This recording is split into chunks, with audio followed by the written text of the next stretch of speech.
And joining us now is Mihály Rosonczy-Kovács, the International Director at the Nézőpont Institute. Hello and welcome to TVP World. Welcome. Thank you for the invitation. Witam Polaków. Thank you for being here. So Viktor Orbán wants to start this presidency with a bang, at least he thinks this is going to be perceived as such. Make Europe great again. Do you think that this appropriation of Trump's slogan is going to do anything more than basically capture a few headlines? Do you think that this might indeed be indicative of what Hungary wants to achieve when it comes to the European Union? And how is he going to go about it? Well, Donald Trump wants to make America great, whereas the Hungarian presidency is about competitiveness, addressing illegal migration and so on and so on. But competitiveness is the first priority of the Hungarian presidency. So even obviously there is a political, let's say, joke about it, so I don't deny it, but it's about focusing on Europe to make what Giorgia Meloni calls the strategic autonomy. That's basically the key pillar of the Hungarian presidency. Nonetheless, let us not forget that the presidency itself is a coordinating task. And the Hungarian politicians, also Prime Minister Viktor Orbán, yesterday evenings made it clear that Hungary wants to fulfill this coordinating role. Obviously, can somehow shape the agenda, but does not want to overreach the possibilities of a nation and country of Hungary's size, and that does not want to overreach the role of the presidency. So basically, it's the big, it's always the voice of the big member states, Germany, France. We can also list Poland within these, who will have the decisive voices. But for sure, there are priorities of the Hungarian presidency which go in line with the European interests. So strategic autonomy, it sounds a bit like something President Emmanuel Macron might have said, right? What do you think? Right, and, Exactly. and speaking of which, I wonder, because you mentioned that it is a coordinating task, but Hungary still has the ambition to make changes, especially with now Make Europe Great Again. So what specific policies will Hungary prioritize to make Europe great again? Yes, having mentioned Macron, Prime Minister Viktor Orbán visited Olaf Scholz, the Chancellor of Germany, Emmanuel Macron, President of France, and Giorgia Meloni, Prime Minister of Italy, to speak about the priorities and to ask for their support for these priorities, which they granted to Hungary. So if we can list the priorities, I already mentioned the new European competitiveness deal, reinforcing the European defense policy, a merit-based enlargement policy. So that goes without saying or without further ado. By the way, today, right after the first day of the Hungarian presidency, Viktor Orbán visits President Volodymyr Zelensky in Kiev, also to work about peace. We know that all the leaders of the European countries said that a peace has to be achieved, but obviously with involving the Ukrainian side, and that's also an important issue for Hungary. And as we know, addressing illegal migration and also to focusing on the demographic issues by strengthening the families. But as said, these priorities were concordated with the leaders of Europe.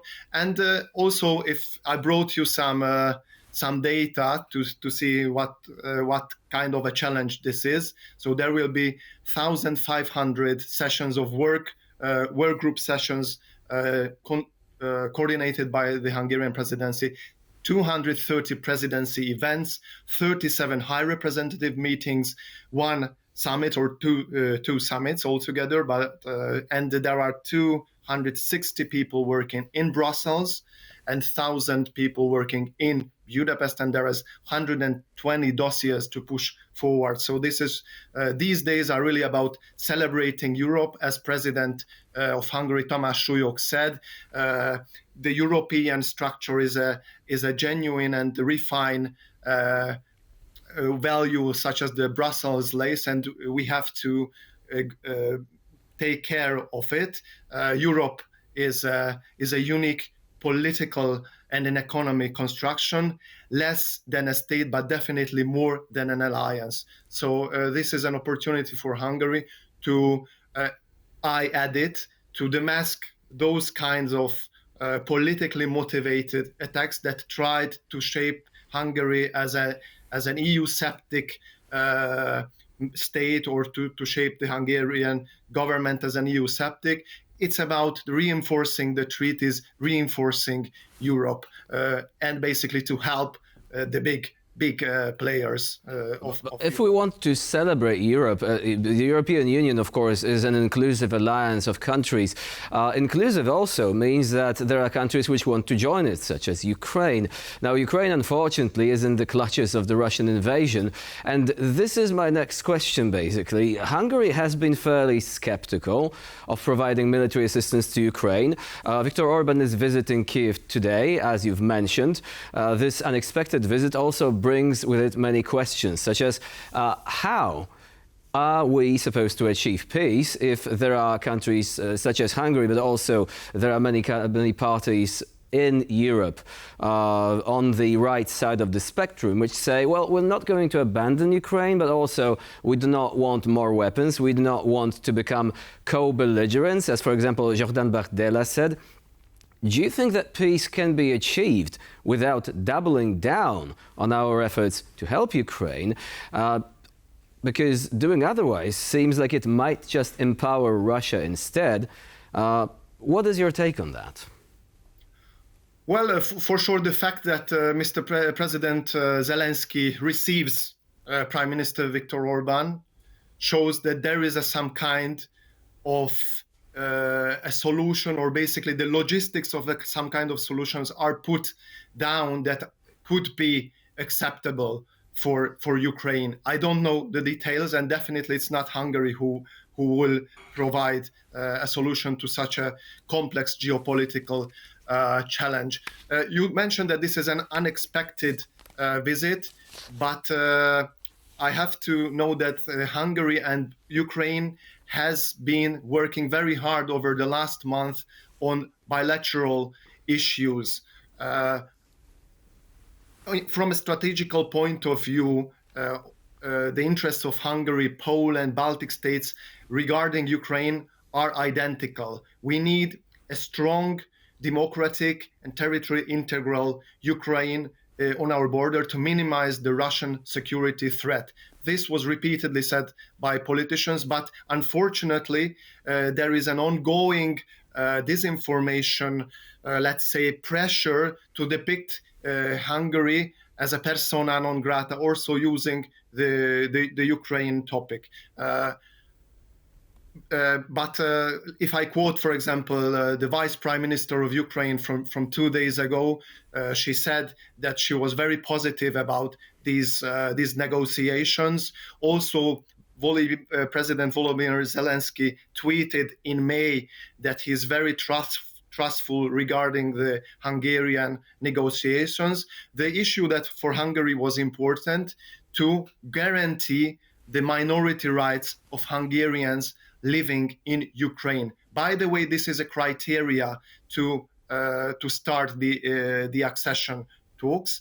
And once these rights seem to be guaranteed, Hungary can also support with more vehemence the joining of Ukraine. At the same time, Hungary also points out that there are states that have been waiting for accession for more than 15 years in Western Balkan. So the accession procedure, even, for example, if we grant some kind of advantage or reward for the heroism of the Ukrainian nation, still the process has to be merit-based. And as said, the fact that the meeting is taking place is in itself an evidence that both the Ukrainian interest and the Hungarian